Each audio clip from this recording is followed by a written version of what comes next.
কোশ্চেনে বলা হচ্ছে হোয়াট ইজ 8% অফ 209, অর্থাৎ 209-এর 8% কত।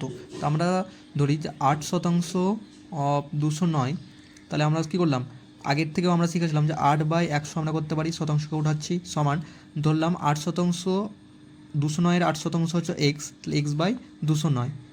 তো সমান সমান আমরা যদি করি এক্স সমান কত হবে, এক্স সমান হবে 8/100 গুণিত 209, বা কাটাকাটি যদি করি তাহলে এক্স সমান বেরোবে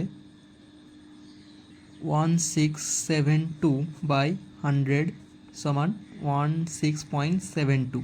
ঠিক আছে, এটা হচ্ছে মেথড 1। মেথড 2টা কি খুব সহজভাবে আমরা করব, যে 8% কত বলেছে 209, তাহলে ডাইরেক্ট আমরা গুণ যদি করি, তা 8 দুগুণে 16, আবার 8-এর সাথে 9, 8 9 72, এবং দুটো ডেসিমেল প্লেসের পর আমরা দশমিক বসিয়ে দেবো, অর্থাৎ 16.72, অর্থাৎ 16.72।